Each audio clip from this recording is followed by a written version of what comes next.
Amazing grace, how sweet the sound that saved a wretch like me. 할렐루야. 오늘도 우리에게 주신 하나님의 말씀을 통해서 우리 모두 은혜 받기로 원합니다. 아무리 생각해봐도요, 나를 변화시키고 나를 하나님의 능력에 살아 만드는 것은 하나님의 말씀밖에 없는 것 같아요. 그래서 우리가 늘 내가 어느 교회 다니든지, 큰 교회 다니든지 작은 교회 다니든지, 오래 된 교회를 다니든지 적은 교회, 얼마 안 된 교회를 다니든지 관계있지 않고 우리가 하나님의 말씀 위에 서야만이 내가 하나님의 사람으로 또 하나님 나라를 위해 살아갈 수 있는 하나님의 자녀가 될 줄로 분명히 믿습니다. 오늘은요, 새해에는 부흥케 하옵소서. 우리가 2014년을 이렇게 맞이하면서 새해에는 부흥케 하옵소서라는 제목으로 말씀드리는데, 그 마지막 네 번째 말씀을 그 제목으로 드리려고 합니다. 여러분, 제가 이 부흥이라는 말이 무슨 뜻이라 그랬습니까? 부흥이라는 말은 우리가 하나님 앞에 다시 서는 것을 말하는 것이라 그랬죠. 그래서 내 세상을 향해 있던 내 마음을 다 주님께 내려놓고 다시 하나님 앞에 서는 거란 말이죠. 그게 부흥이에요. 그런데 그렇게 하는 방법 중 하나가 제가 첫 시간에 말씀드린 대로 기도하는 것이라 그랬죠. 하나님은 하나님의 성전에서 하는 기도에 눈을 들고 귀를 기울이시겠다고 역대하 7장 15절에서 말씀하셨었고요. 그리고 그 기도를 들으시고 죄를 사하시고 땅을 고치신다 그랬죠. 다시 말하면 부흥케 하시는 거란 말이죠. 그러니까 나는 다른 사람들에 비해서 참 불행하다, 그렇게 얘기할 수 없는 거예요. 내 인생의 앞이 안 보여, 그렇게 얘기할 수도 없는 거란 말이에요. 왜? 기도하면 되니까요. 이 성전에 이렇게 나와서 기도하고 예배 드리는 것이 하나님의 관심이 대상 이미 된 건데, 하나님이 관심 있어 하시는데 뭐가 그렇게 불행하고 뭐가 그렇게 외롭단 말이에요. 하나님 우리의 모든 것을 알고 계세요. 인생의 해답은 이미 하나님의 손에 있는 거예요. 그래서요, 정말 우리에게 중요한 것은 내 마음이 먼저 부흥되어야 하는 겁니다. 먼저 가장 중요한 것이 내가 하나님께로 돌아서는 것. 그러면 하나님은 우리를 고치시고 내 삶을 부흥케 하실 줄 저는 분명히 믿습니다. 그리고 두 번째는 역대하 7장 14절 중반절 말씀대로 스스로를 낮추는 거라 그랬죠. 겸손하라는 거죠. 교만하지 말라는 거죠. 하나님을 사랑하듯이, 그래서 자기를 사랑할 뿐 아니라 다른 사람도 사랑할 수 있고 배려할 수 있어야 된단 말이죠. 세 번째는 14절 상반절 말씀대로 악한 길에서 떠나는 겁니다. 악한 길에서 떠나는. 아무리 세상은 다투고 싸우고 분열하고 미워한다 해도 적어도 성도 많은, 교회 많은 거룩하기를 힘써야 하는 거예요. 네 번째는 말씀이 내 마음의 부흥을 일으킨다고 말씀드렸었죠. 아무리 큰 태풍이 오고요, 아무리 큰 고난이 와도요, 아무리 요란한 세상에 내가 있다 해도요, 주님의 음성이 들려지면 되는 거예요. 그러면 살 수 있는 거예요. 누가 뭐래도 주님의 양은 주님의 소리를 들을 수 있어야 살 수 있는 거란 말이에요. 그래서요, 말씀이 없으면 소망이 없고요, 말씀이 없으면 미래가 없는 겁니다.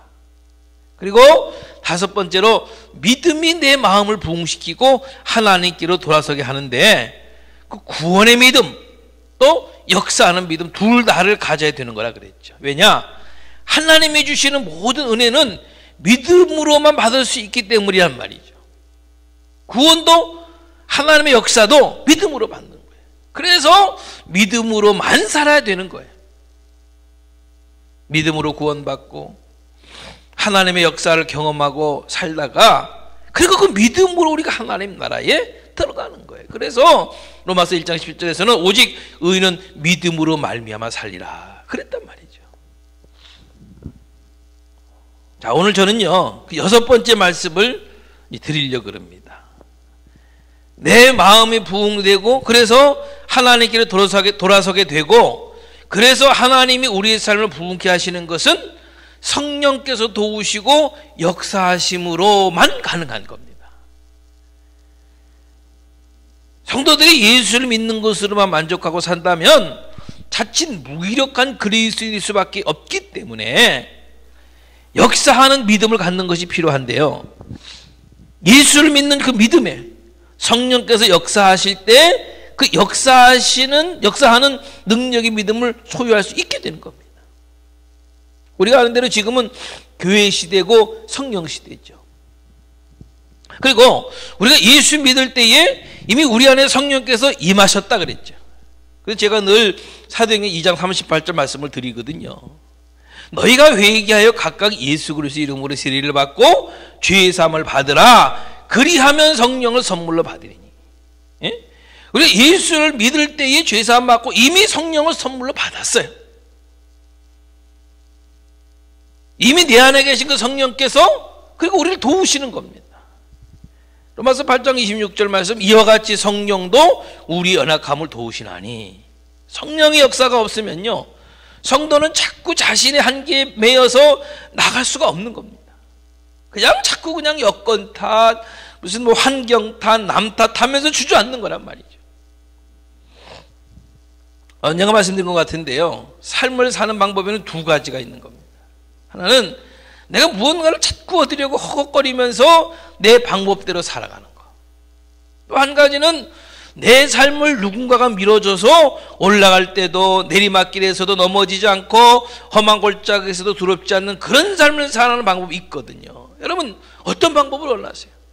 어떤 게 쉽냔 말이에요.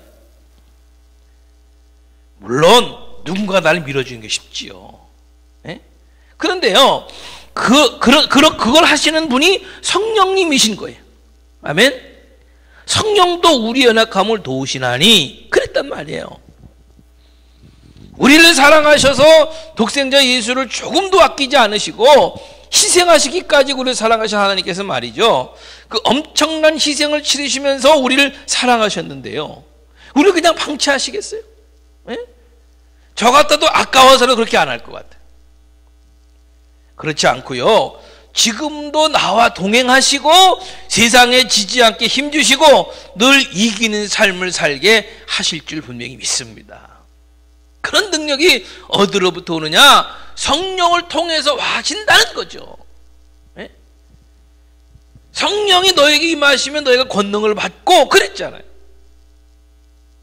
그러니까 우리는 이미 주신 그 성령의 권능을 사용하면서 사는 겁니다. 왜요? 고린도서 4장 20절 말씀대로 하나님의 나라는 말에 있지 아니하고 오직 능력이 있기 때문인 거예요. 아멘. 우리의 고민 중에 하나는요, 특히 우리 이민자들에게는 더 큰 고민으로 다가오는 것이 있는데요, 부부간에 또는 부모 자식 간의 대화가 없는 겁니다.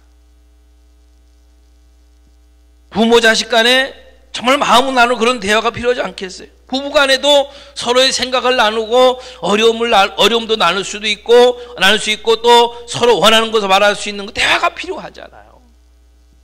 그런데 아침부터 저녁까지 일하고 돌아와서는 그냥 밥 먹고 텔레비전 보고 자기만의 시간을 갖고, 특별히 요즘 자녀들이요, 다들 그냥 스마트폰 인터넷 게임에 빠져서 그 자기 이 공간에 들어가면은 나오질 않거든요. 제가 집사람하고 연애할 때에 한국에서 말이죠, 가끔 싸우잖아요. 그러면 저는 대화해서 풀자. 뭐가 잘못됐는지, 어떤 생각을 가지고 있는지 얘기 좀 하자. 그러면요, 집사람은 싸운 얘기를 안 하는 거예요. 그러면 저는 또 얘기 안 한다고 그거 갖고 더 싸우고 그렇게 되더라고요. 하나님 아버지와 우리도 마찬가지인 것 같아요. 하나님 아버지와 한 집에 살고 있는데 아버지와 내가 깊은 교제가 안 되는 겁니다. 그래서 아버지께로 돌아설래야 설 수가 없는 거예요. 그걸 누가 하게 하시느냐? 성령님 하신단 말이에요. 요셉은 상처가 많은 사람이잖아요. 형제들에게 발리움을 당하고 충성했던 집에서 유혹하는 여주인을 거부했더니 오히려 와진 것이 감옥행이었고요. 누구보다도 마음에 상처가 많은 사람이 요셉이었단 말이에요. 창세기 41장 51절을 보면은 요셉이 애굽의 총리가 되고 장자를 낳은 후에 그 이름을 므낫세라고 하는데 이렇게 말합니다. 그 뜻은 하나님이 내게 내 모든 고난과 내 아버지의 온 집 일을 잊어버리게 하셨다 하며, 하나님이 그렇게 하셨다는 거예요. 내 모든 고난과 내 아버지의 온 집의 일을 잊어버리게 하셨다. 팔리움을 당하고 감옥에 가고 이런 거 모든 거. 그러니까 진정한 내적 치유는요, 하나님을 제대로 만날 때 이루어지는 겁니다. 하나님을 제대로 만나지 않으니까 상처를 안고 사는 거란 말이에요. 여러분, 마음에 상처가 있으세요? 하나님을 진정 만나세요. 그럼 하나님 치유하시고요, 하나님이 싸매 주실 겁니다. 그런데 그렇게 하나님을 제대로 만날 수 있도록 도우시는 분이 누구냐 하면은 성령님이세요. 그래서 요한일서 4장 10절에서 하나님이 우리를 사랑하사 화목제물로 아들을 보내셨다라고 말씀하신 후에 13절에서 그의 성령을 우리에게 주심으로 우리가 그 안에 거하고, 하나님 안에 거하고, 그 얘기죠. 그가 우리 안에, 하나님이 우리 안에 거하시는 줄을 아느니라. 우리가 그 안에 거하고 그가 우리 안에 거하시는 줄을 아느니라. 하나님을 만날 수 있고 그 안에 거하게 하신 분이 바로 성령이시라는 말씀인 거예요. 할렐루야. 그런데 보세요, 우리가 구원의 믿음은 물론이고 역사하는 능력이 믿음을 가진다는 말씀을 드렸었죠. 마찬가지로 우리가 예수를 믿을 때에 성령을 선물로 누구나가 다 받았을 뿐만 아니고 내 안에 그 성령께서 충만해야 된다는 겁니다. 받았을 뿐만이 아니고 충만해야 돼. 베드로와 사도들이 복음을 전하고 병자가 낫는 기적을 일으켰더니요, 대제사장이 사도들을 옥에 가두고 너희가 무슨 권세야 네 이름으로 이 일을 행하였느냐라고 물었을 때에 베드로가 사도행전 4장 10절에서 이렇게 얘기하죠. 너희가 십자가에 못 박고 하나님이 죽은 자 가운데에서 살리신 나사렛 그리스도 이름으로 이 사람이 건강하게 되어 너희 앞에 섰느니라. 그러면서 12절에서는 다른 일로서는 구원을 얻을 수 없나니 천하 인간의 구원을 얻을 만한 다른 일은 우리에게 주인 일이 없음이니라. 또 20절에서는 우리는 보고 들은 것을 말하지 아니할 수 없다. 베드로가 이렇게 담대하게 복음을 전할 수 있었던 것은 성령 충만했기에 가능했던 겁니다. 그게 분명한 것은요, 앞서 말씀드린 대로 10절에서 너희가 십자가에 못 박고 하나님이 죽은 자 가운데서 살리신 나사렛 예수 그리스도 이름으로 이 사람이 건강하게 되어 너희 앞에 섰느니라는 말을 하기 전에 8절 말씀을 보니까 이해 베드로가 성령이 충만하여 이르되 백성의 관리들과 장로들아 그러면서 얘기한 거거든요.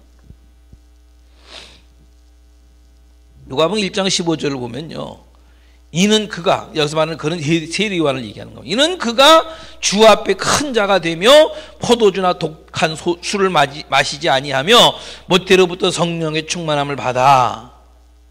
세리요한이 담대히 복음을 전하면서 누가복음 1장 16절 말씀대로 이스라엘 자손을 하나님께로 많이 돌아오게, 그렇게 할 수 있었던 것이 모태로부터 성령의 충만함을 입고 태어났기 때문이라는 말씀입니다. 누가복음 4장 1절 이하 보면은 예수께서 40일 동안 금식하면서 기도할 수 있었던 것도요, 마귀의 시험을 이길 수 있었던 것도요, 1절 말씀 보니까 예수께서 성령의 충만함을 입어 성령 충만하셨기 때문이라는 거죠. 사도행전 6장 5절 말씀을 보면은 하나님의 일을 하게 되는 7 집사를 택할 때에도 믿음과 성령이 충만한 사람을 택했다 그랬어요. 사도행전 7장 54절의 말씀 보면은 스데반이 복음을 전하고 담대히 순교할 수 있었던 것도 55절 말씀대로 스데반의 성령 충만하여, 오늘 본문에서도 성령 충만하면요, 낙심하고 절망할 수밖에 없는 상황에서도 감사와 찬송이 나온다는 겁니다. 그러니까 이 모든 것을 성경을 통해서 보면은 우리 안에 성령께서 임하심으로 우리 연약함을 도우시고 하나님을 아버지라 부를 수 있게 하시고 우리 속에 말씀하기도 하시며 우리를 진리 가운데 인도하기도 하시고 성령께서 친히 간구하기도 하시지만 능력을 행하고 담대함을 봉하여 전할 수 있고 또 그 전하는 복음으로 많은 사람을 하나님께로 돌아올 수 있게 하는 것은 성령 충만할 때 그렇게 할 수 있다는 거예요.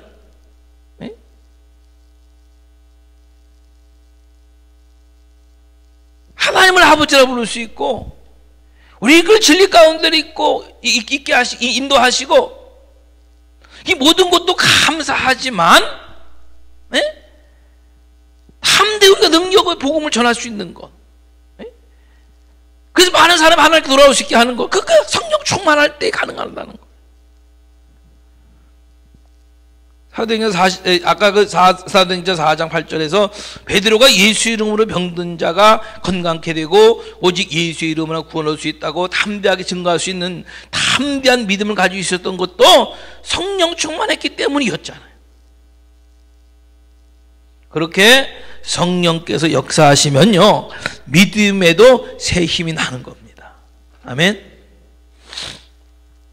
여러분 성령 받으셨죠?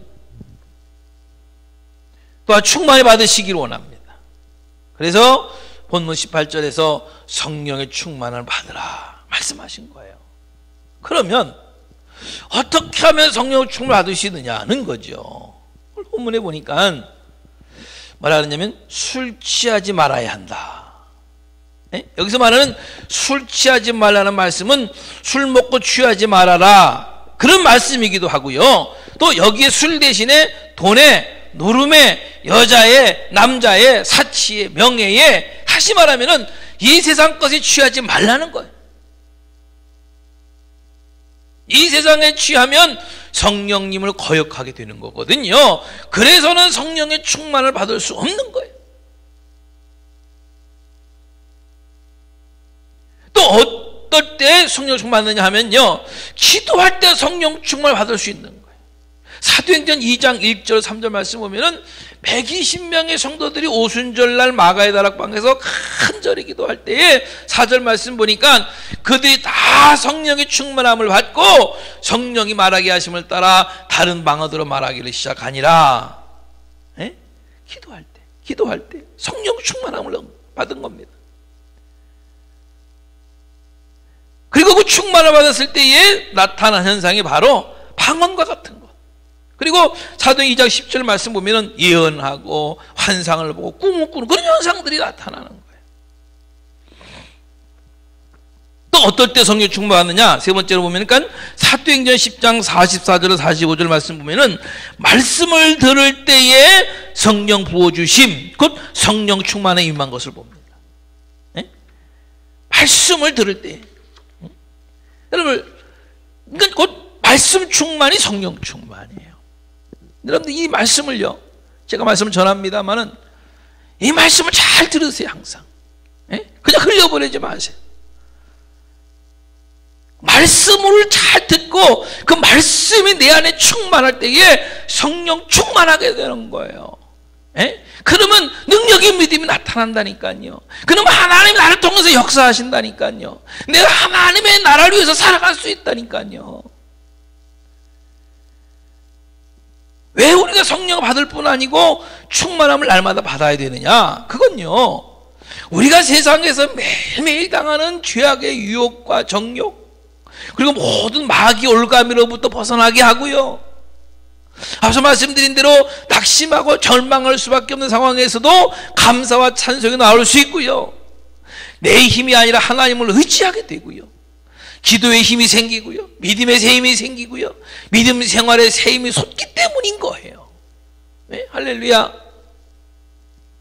결국 성령님을 우리에게 선물로 주신 것은요, 비록 육신의 눈으로는 보이지 않지만 믿음의 눈으로 하나님 나를 바라보면서 비록 아직 본 적도 만난 적도 없지만 생명의 주가 되신 예수 그리스도를 만날 것을 기대하면서 소망 가운데 살라는 겁니다.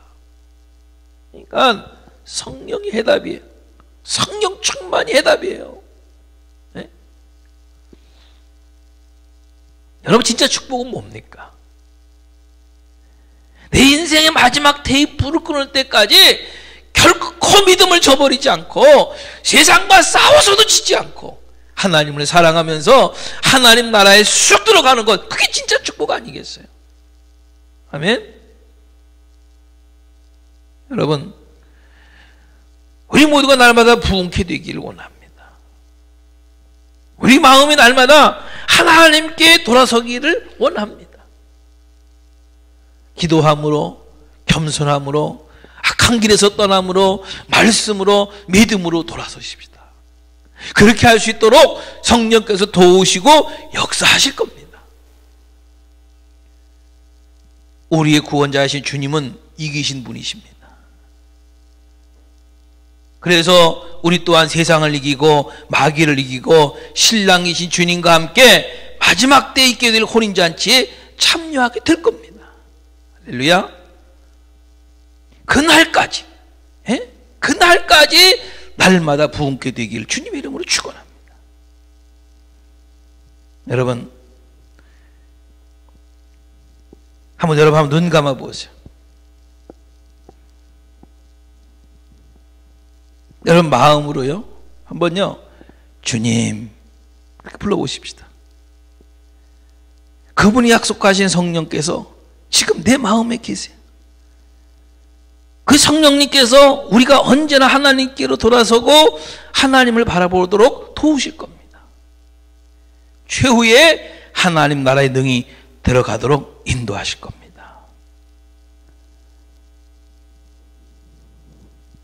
평생 여러분들의 기도 가운데 하나님 내 마음의 부흥이 이루어지게 하시옵소서. 그리고 성령 충만해서 그렇게 할 수 있게 해 주시옵소서. 그것이 저와 여러분들의 모든 기도가 될 수 있으시기를 주님의 이름으로 간절히 축원합니다. 할렐루야.